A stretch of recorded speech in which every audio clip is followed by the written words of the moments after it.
everyone. Welcome to the farm.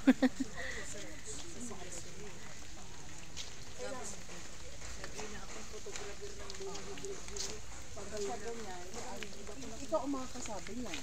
Kasi simula nung ma-acquire mo, gaano ba kabilis? Given na pare-pareho naman, di ba sir, may marami kang colonies. Halimbawa sabay-sabay sila. Yun po ang ginagawa ni Sir Henry, ino-observe niya. Kasi yung kinikilala nating Biroy, may iba-iba din na behavior. Meron yung masipag, yung sinasabi mo, at merong hindi ganon. May tamad talaga. Oh, may tamad. Tapos meron din na paglapit mong ganon, uma-atake na kagad. Meron naman ngayon kasi talagang hindi sila masyado kasi umulan. Pero Pag mainit po. meron naman po na lumapit ka na pero hindi ganun ka-aggressive. Oo. Yan po yan pag mainit.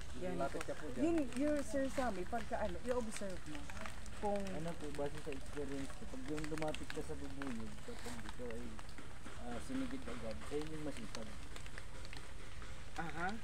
Tapos Hindi yung, ba yung isa pang tamad na yung isang tetragonula labiset, yung gumunggo natin. actually po, ang tetragonula labiset ay hindi tamad.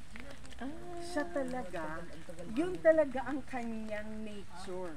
Natural yun sa kanya. Hindi mo siya pwedeng ikumpara dito kay Biroy. Kasi magkaiba sila ng species. Hindi po sila tamad. Tagal niyang mag-hiksa. Pero malaki ang mga honeypot Even niya. ang sapiens, yung tetragonula sapiens, na isa ding klase ng munggo-munggo. Kasi madami tayong munggo-munggo. Yes po. Pero yung dito sa atin, meron tayo nung ladyceps saka yung sapiens. Pareho ito munggo-munggo. Mabagal talaga yun mag-develop. Hindi katulad ng Hindi kagaya ng Biroy. Pero maraming honey.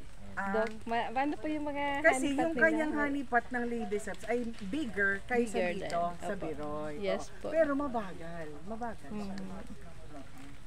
Kailangan namin patay na. Ang pala, okay pa, active pa sila.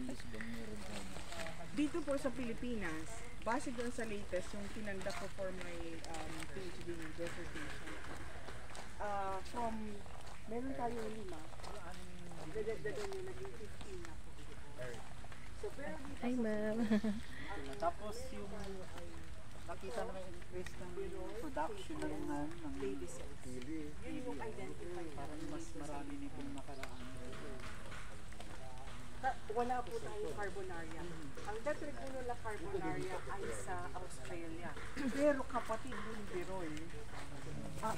Ang itsura ng root ng carbonaria at saka yung behavior ay Biroy yung ginagawa. Kasi pareho sila ng subgroup. Kasi po itong mga stimulus is may tatlo na subgroups. So,